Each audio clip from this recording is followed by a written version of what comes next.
Hey, everybody. Welcome to the Orange and Brown Talk podcast. Dan Labbe, Mary Kay Cabot, Ashley Bastock with you. We're recording this on Thursday at about 4:15, 4:20. So again, things are always fluid in a coaching search. So just keep that in mind when you're hearing this. But of course, as always is the case in a coaching search, there was news today, not directly related to the Browns, other than the news we already knew that they were going to interview Tommy Rees and Jim Schwartz. But there was a significant firing.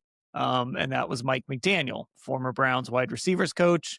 And Mary Kay, we've talked just a little bit about him on this podcast. He has been linked to the Browns as someone they would have an interest in. I know you put up a post just today stating that the Browns would be very interested in Mike McDaniel. So how big of a domino is this that the Dolphins decided to fire him? I think it's a pretty significant domino because now you've got John Harbaugh, not Jim, John Harbaugh, who is going to be a candidate for that job, as well as the Giants job and other jobs. Maybe they'll get interested in Kevin Stefanski. So that becomes a very attractive opening for a lot of reasons, and it shakes this whole thing up a little bit. And then once again, it throws Mike McDaniel into the mix for the Browns job. So I think he probably went pretty high up on their list once he got let go. And it just kind of keeps this whole cycle going. So I think it was very significant news. So we'll talk a little John Harbaugh today too, but I want to really focus here on Mike McDaniel, Ashley. And so when we look at this possibility, of course he had all that offensive success in Miami. They had some really good seasons. I will admit that there were times that I joked that the Dolphins were like Penn State or like Texas A&M. They just beat really bad teams and then they lost whenever the lights got a little too bright. But that being said, we know this about Mike McDaniel. He's a brilliant offensive mind. He basically turned Tua Tagovailoa. I mean, he led the league in passing yards one year, basically turned him into a franchise quarterback. And now Miami might be moving on from him. He practically worked miracles with him, kind of building that offense to suit him. And that for whatever other criticisms there might be of him, that Dolphins offense was always really good and really creative. The stuff they did with Devon Achane. I mean, he knows how to use his weapons and he knows how to use his chess pieces. So I think that's what's really intriguing about him. Yeah, I mean, he really, I think, helped elevate, obviously, like you said, Tua and that Dolphins offense. And you look at all like the cool things he did in Miami, right? Like that offense became much more aggressive. It helped that they had very, very speedy receivers in Tyreek Hill and Jalen Waddle, obviously, but so much motion, so much creativity. I think it's been a lot of things that Browns fans have been really desperate for that, look, I would argue like the Browns just haven't had the personnel to really execute among their pass catchers in the time that Kevin Stefanski has been here. But at its best, his offense was very explosive. And that's what the Browns have been lacking. I think it's what they lacked for most of the 2025 season. Obviously, we know that. We know the numbers. We know the scoring numbers, the yardage numbers, all of that. And I think it's promising that he was able to work with a quarterback that there's been a lot of debate about Tua, right? And his abilities and what his ceiling could be as an NFL quarterback. And he was at his best, I think, able to bring out the best in Tua Tagovailoa. So the Browns with this sort of up in the air, very strange quarterback situation, you can see how that would be a very appealing person to rise through the ranks on your list of would-be head coaches. Yeah, and by the way, there's also context to all of this. Like I said, the Penn State / Texas A&M joke I made earlier, but like I was just kind of looking through his Pro Football Reference and some of those teams he faced, and I had actually forgotten about this. One of those playoff losses, they went into Buffalo and they barely lost to a really good Bills team with Skylar Thompson starting at quarterback. They lost that game 34 to 31, and I'm starting to remember that football game now. So like, how do you hold that against him? That losing to that Buffalo team with that quarterback, they lost in Kansas City, right? All sorts of teams lose in Kansas City in the cold in January. So I just think there's context to a lot of that. And Mary Kay, if they're going to make this big investment, as Jimmy Haslam talks about the next 120 days, and Andrew Berry just sits in front of us and says, this is the year they're going to make this investment in the offense. That's the kind of guy you want running it. Now, is he a great head coach? I don't know. I think he's pretty good. Like I said, he did some good things in Miami, but we know he's a great offensive mind for sure. There's no doubt about that. And the Browns know so much about him because he was here in 2014 under Kyle Shanahan. I remember him very well. That was a challenging year for everyone. That was when they started out with Brian Hoyer and they were rolling along. Then they turned things over to Johnny Manziel. That was a year of the juvenile Jays, I used to like to call them. And Mike McDaniel coached Josh Gordon, who was in all kinds of trouble. And then also, you guys might recall, or Dan, I know you were involved too with that whole situation where Mike McDaniel was part of Josh getting suspended again because, they were on the plane and he had something to drink and it was a mess. But, Mike has some history that he's dealt with, including, I believe it was just alcoholism. I don't know about anything else. But he's dealt with things like that and had to overcome some things, and he's been open about all of that. But the Browns know him very well. And what they like about him and have always liked about him is that innovative, brilliant offensive mind. That's what they're looking for. This is a very, very smart Browns front office, and they're looking for a very, very, very smart head coach. Now, they've got two great candidates already in house in Jim Schwartz and Tommy Rees that fit the bill. But they also really like that Mike McDaniel, brilliant genius mind. And so I think that he will get an opportunity to interview here. And I think it will be very intriguing because I'm pretty sure there are members of this front office that really like a lot of things about Mike McDaniel. So we'll have to see how all that goes and how the pieces and the parts would all fit together. And that's going to be the interesting part. We talked a little bit about it yesterday, but how are they going to make this all work where if they want to keep Jim and they want to keep Tommy, how do they put the puzzle together? And I'm very curious to see how this is all going to turn out. But I definitely think they're going to have some sincere interest in Mike. And then also, as I wrote again today, they're very interested in John Harbaugh as well. Yeah.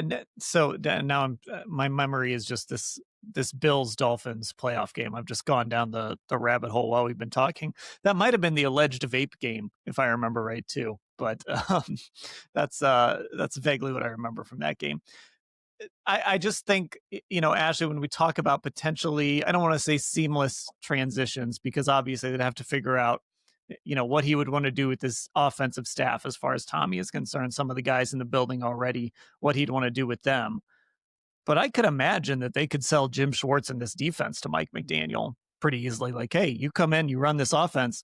Look what we got cooking over here on defense. This thing could turn around pretty quickly if you're able to work your magic on your side of the ball. Yeah, I think this Browns defense just is probably their best selling point, right? Like as they are hiring and trying to figure this whole thing out.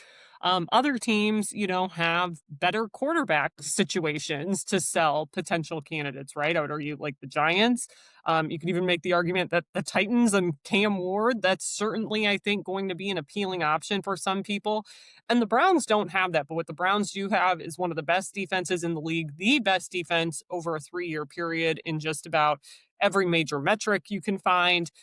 Myles Garrett, who's on his way to winning his second Defensive Player of the Year award, a Pro Bowl cornerback in Denzel Ward, one of the best young linebackers in the game in Carson Schlesinger, and every level of that defense, you have something to sell. So if it is an offensive guy like Mike McDaniel, it's like, hey, you can go. It's what we talked about yesterday, where even if they hire somebody with a more quote unquote, who's a bit more unproven, like Sean McVay was, and how Sean McVay, when the Rams hired him, he kind of didn't have to really do too much or be too hands-on with that defense immediately. And I think that could be its own kind of selling point, because the reality is on the offensive side of the ball, there's going to be so much that this person has to deal with and help fix in 2026.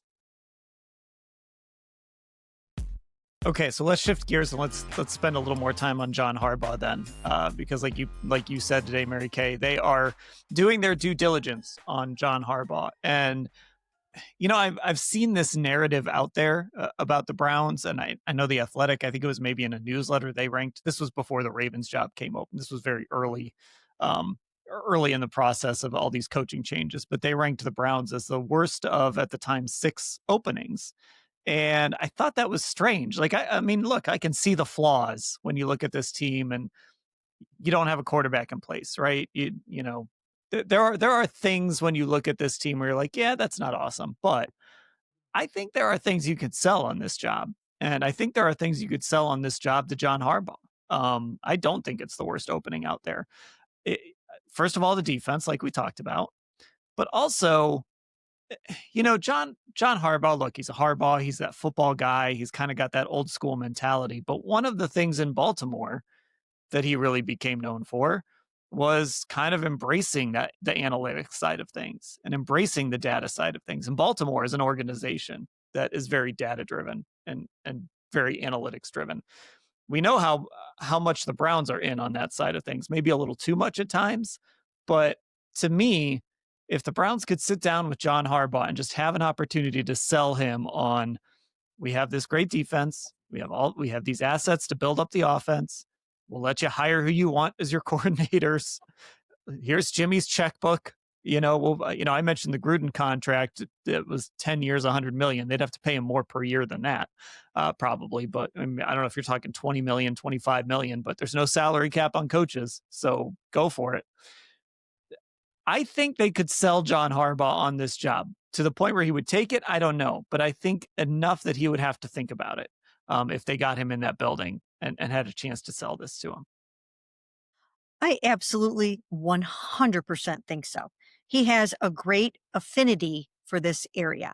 His mother graduated from Shaw High School. He's got a lot of family here. He spent tons of time as a young boy here. Him and Jim, they grew up as Browns fans and Guardians fans. Of course, they were the Indians back then. They tell the story of how their parents honeymooned at a Browns game. And I think this is meaningful. I think just having this town and the Cleveland Browns sort of in your blood, I think that means something. I think he would really care about this job, and I think he would care about getting it right. Of course, he's dominated the Browns since the minute he showed up on that doorstep in Baltimore. He has just really owned the Cleveland Browns, but now he can own them in a different way. And I do think there are some tremendous, tremendous selling points. Of course, first and foremost, that defense. Who wouldn't want that defense, right? It would take years to try to build that kind of a defense somewhere else if you don't have something like that. And I always say there just aren't enough good defenses in the NFL. So right off the rip, you've got one of the best defenses in the NFL. And if Jim would stay with John, you've got one of the best defensive coordinators in the NFL. We'd have to see how that would work out. Then I've been writing this. I don't know if you guys have seen this part, and I will write it a little bit more in some of my other things, but John really likes Tommy Rees. He really likes Tommy Rees. And I think that would be a recipe for success if you have John and Tommy and Jim and everything that you have. Now, what you don't have yet is your surefire, this is my franchise quarterback. And we know this about John Harbaugh. He's had 2 amazing quarterbacks that he's worked with for the most part in Joe Flacco and then Lamar Jackson. So he's going to have to get that part right. He's going to have to if he sticks with Tommy, they're going to have to put their heads together and decide, is Shedeur Sanders the answer, or do we have to look elsewhere? And I think that's going to be a very, very, very big part of this. So, but the good thing is the Browns have offered their head coach a say in the quarterback situation, and that's exactly as it should be. You have to give them that. You can't try to interview a coach the caliber of John Harbaugh and say, oh, by the way, you have to use this quarterback. You have to start this quarterback. No, That's not how this is going to work. He deserves a chance to watch the film, do his diligence, and decide what he thinks about the quarterback situation. If he likes what he sees, fine. If not, then they've got some draft capital to play around with. They have the number 6 overall pick. They've got right now the number 28 pick. They can mess around with those a little bit. They can trade up. They can do what they have to do. They can look around. They can decide if they like a free agent or a quarterback on another team's roster. And John just has a lot of institutional knowledge about all of that. So I do think that, I think it's a great fit. I think it's a great fit. And I think he would be, I think he would be interested in this job. Yeah, and while you were talking, I was looking this up. Just because when we think about, well, would you want to work for Andrew Berry? Would you want to work for this front office? Once again, this is from 2024, but the Ravens were second in the NFL in a survey of teams that are analytically driven, that use analytics, that use data, all of that stuff. Of course, the team they were behind was the Cleveland Browns. So that's an environment that John has been in. And that's an environment that he's kind of adapted to and learned how to use. And, all those times they would go for 2 points, all those times they would go for it on 4th down. So I don't even think he'd be scared off or intimidated by any of that. And Ashley, again, going back to this idea of where do the Browns rank in all of these job openings? I mean, there are flaws outside of Baltimore. There are flaws with every single one of these openings, and there isn't an obvious go there and you're going to win the Super Bowl right away team that's out there right now, unless I'm just forgetting someone. And obviously he's not going to go back to Baltimore. So, like, I don't think there's like a surefire you're going to win next year right away situation, but I think there are pieces here in Cleveland that they can sell John on. Yeah, and here's the other thing, and as Mary Kay was talking, I kind of thought this, and all of those points together. And the important thing to remember about John Harbaugh, or any Harbaugh, is that they do things their own way. They are not like, I think, really any other coaches. I mean, they're really not that much like one another, truthfully. They have very different personalities.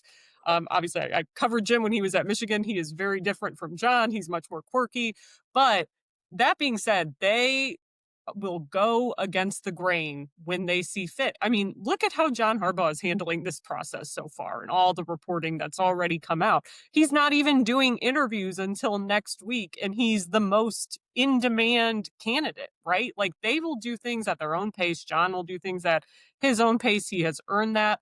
And if he sees something he likes, if the rest of the NFL world is saying, oh, that doesn't make sense for him to come to Cleveland, if he sees something he likes here, he's going to like it, right? Like, he's not going to let that noise and that outside noise of, oh, it's the Browns, that's a bad job, like, you can't win there. That sort of narrative that has popped up nationally already, I think incorrectly, he's not going to let that influence him. So that, coupled with all of the ties Mary Kay already laid out, I mean, I've been thinking a lot about that for the last 48 or so hours since this news broke. And there's plenty here, I think, you could sell him on. And the national sort of narratives about this offense and the quarterback situation, I think, are clouding maybe a lot of outsiders' judgment in terms of the attractiveness of this job and what they potentially could offer. And I know you guys talked about this on the Hey MK pod, but the idea of a bigger checkbook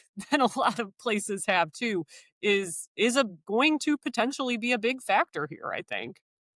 Yeah, I mean, I think even before it was like, well, you've got this owner that's going to fire you after a year. I mean, Jimmy obviously earned that very quickly when he took over this job. But even that, I think, is like, I mean, they had Kevin and Andrew together for 6 years. They're keeping Andrew for at least a 7th year, and I'm sure they want it to be a lot longer than that. So I think even that's kind of out of the equation at this point, and it doesn't feel like the Haslams meddle all that much. And I think it's not just being able to pay for John Harbaugh, Mary Kay. It's also like Jimmy Haslam is not going to be cheap. Like, he's not. They need some facility upgrades. He'll open the checkbook. They need to push some salary cap money down the line. He'll open the checkbook. Like, this is not a guy that's going to be cheap. This is not Cincinnati. This is not some of these other places that don't spend money. So, even from an ownership standpoint, I just don't, I think there is an outside perception that Jimmy Haslam has earned, but I think even some of that has gone away. And if all he's going to do is sit there and write checks, I think John Harbaugh wouldn't mind that either. No, he wouldn't mind that, and I think I said this earlier, that Jimmy Haslam really likes John Harbaugh. Really, really likes John Harbaugh. And if you really like someone and you think he can deliver for you, you will open up that checkbook. We saw what he did for Deshaun Watson and the guaranteed money that he gave Deshaun Watson. And when he wanted to close that deal, when he wanted, again, it wasn't his idea, so let's not go down that road. But when he wanted to close that deal, he opened up that checkbook and he made that happen with the first fully guaranteed contract. So if he feels like he wants John Harbaugh, he will do what it takes to get him. And, or at least he'll put up one heck of a fight. And I think that, once again, I think that John has a lot of reasons for why he would like this job. Now, once again, oh, the other thing, the other aspect of this is the fact that they would listen to John Harbaugh. If he says, okay, let's move forward with Shador Sanders, I really see something in him, then I think that they would feel pretty good about that. If he says, we need to go get a veteran quarterback to win next year, then I think they would listen to that. If he says, I like Dante Moore, let's do whatever we can do to get him, then I think they would take that into consideration as well. So, he comes with a cachet. He comes with a Super Bowl victory. He comes with so many AFC North titles. And he would be pretty powerful in terms of what he wants. And maybe they need that. Maybe they need an experienced coach who has won something, who really has an amazing resume. And there's not a better resume out there right now than John Harbaugh's. I know they like him. I know he likes them. And I would be very surprised if he doesn't come in for an interview. Yeah, and I think that would be an interesting dynamic, with Andrew, just in the sense of, if John Harbaugh shows up, like he's the guy, like he's the show, he's the guy in that organization, and I think Andrew would be fine with that. And I just think about how he approached this last season. This was the first time he didn't do that mid-season media availability, right? I think Andrew's fine, kind of being in the background, doing his scouting thing, his personnel thing. Like, if he doesn't have to talk to us, I'm sure he'd be fine with that. And I'm with you. I think going into this process, and this was before they decided to only fire Kevin and keep Andrew, one of the thoughts I had was that this organization could benefit from just hiring a coach who was the face of the organization, a big personality, a Sean Payton type, a Mike Tomlin type. I would have said a John Harbaugh type. So, that type of coach. And Ashley, I think this team could use someone like John Harbaugh who could sit in front of the media every single day and deliver the message that needs to be delivered, be the face of the organization, say whatever needs to be said, be the voice of the organization. I think that was one of the things that hurt Kevin a little bit in the end, is he was just so adamant about not saying anything at a time when I think people wanted a little more communication. Um, John can be a little grumpy with the media sometimes, and he can be a little cagey with injuries and things like that.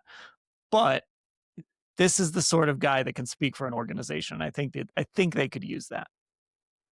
Yeah, I don't know about you guys, but I felt like, especially as this year wore on, like, we've always talked amongst ourselves about Kevin Stefanski's media strategy while he was here, and this decision to kind of not really say anything.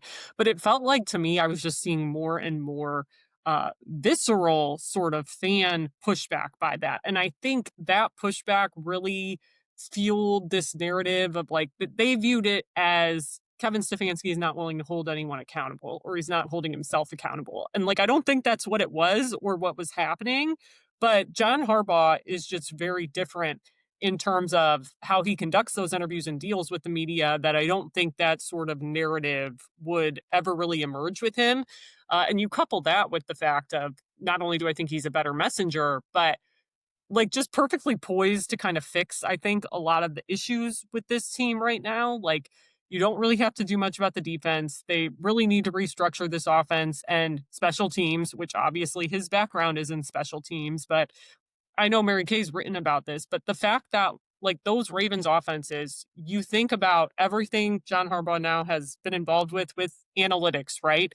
And the fact that he went from Joe Flacco to Lamar Jackson, who really you can't find two more different quarterbacks. And he just went all in and they totally reshaped that offense to work for them. So it shows that sort of adaptability that we've talked about a lot with the Browns over the last like 5 or so years and the sort of need to have that.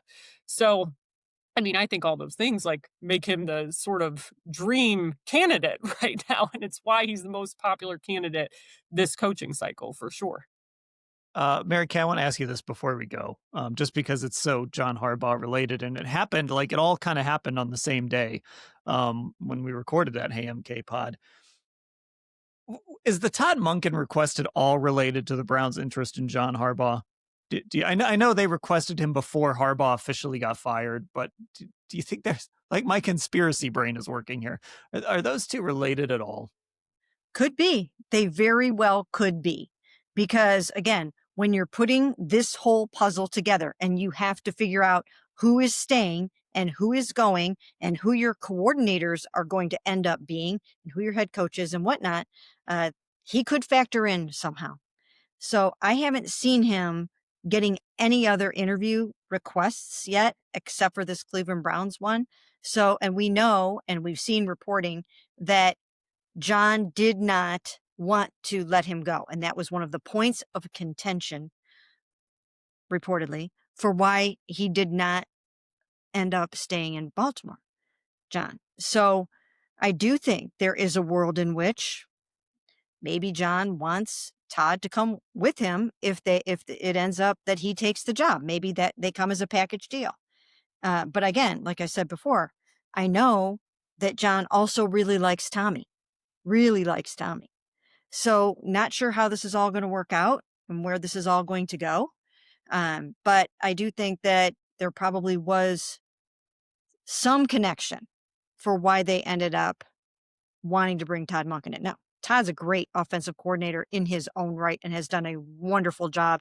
And he's done a great job with Lamar Jackson. He's done a really nice job with Lamar Jackson. I've never seen Lamar Jackson pass the ball and throw the ball the way he has until Todd Monken got there.